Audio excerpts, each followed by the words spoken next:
दूर गांव में एक घना हरा भरा जंगल था। उसी जंगल में एक मोर और एक चिड़िया रहते थे। दोनों अच्छे दोस्त थे। एक दिन जब मोर और चिड़िया पेड़ों के नीचे टहल रहे थे, उनकी नजर जमीन पर पड़े दो चमकते हुए मोतियों पर पड़ी। एक मोती लाल था और दूसरा हरा। चिड़िया ने कहा, ये तो कितने सुंदर हैं। मैं लाल वाला मोती लूंगी, अपने घोंसले को सजाऊंगी। ऐसा कहकर चिड़िया लाल मोती उठा लेती है और अपने घोंसले की ओर उड़ जाती है। मोर चिड़िया को जाते हुए देखता रहा। उसने हरा मोती उठाया और सोचा, अगर मैं चिड़िया का मोती ले लूं तो मेरे पास दो हो जाएंगे। पर फिर मोर ने हरा मोती वहीं छोड़ दिया और चिड़िया का मोती लेने का फैसला किया। मोर चिड़िया के घोंसले के पास जाता है, उसे नीचे बुलाता है और अपना लाल मोती दिखाने के लिए कहता है।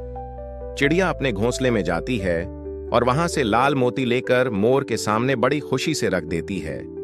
तभी मोर वो लाल मोती लेकर उड़ जाता है। चिड़िया उसे रोकने की कोशिश करती है पर उसे रोक नहीं पाती। मोर की इस हरकत पर चिड़िया को बहुत गुस्सा आता है। मोर चिड़िया का मोती लेकर पीपल के पेड़ पर बैठ जाता है। चिड़िया उसी पीपल के पेड़ के पास आती है, उसे सारी बात बताती है और मोर को अपने पेड़ से हटाने की बात करती है। पर पेड़ मना कर देता है, ये कहकर कि मुझे तुम्हारे मोती से क्या लेना देना।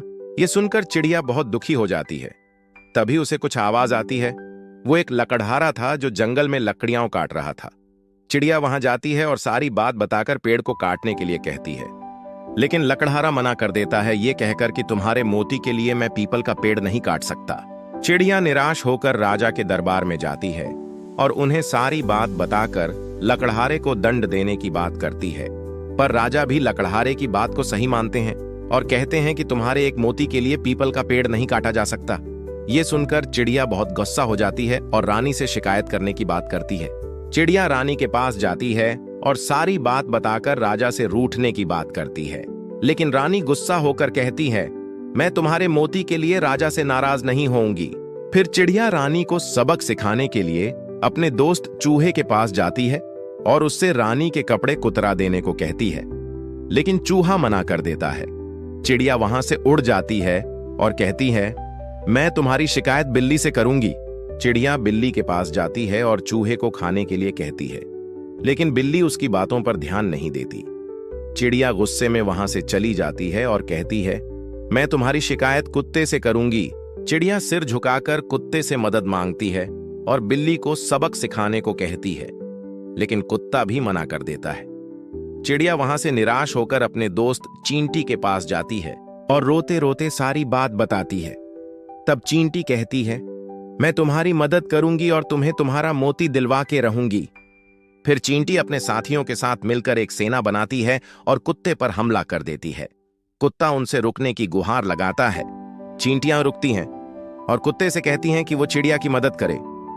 फिर कुत्ता मान जाता है और बिल्ली के पास जाकर उसे धमकी देता है, अगर तूने चिड़िया की बात नहीं मानी तो मैं तुझे खा जाऊंगा।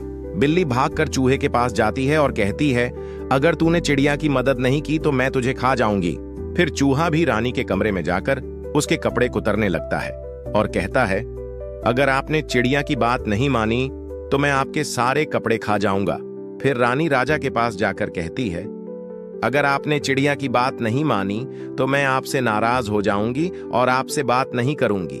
रानी के दबाव में आकर राजा लकड़हारे को पेश करने का हुक्म देता है।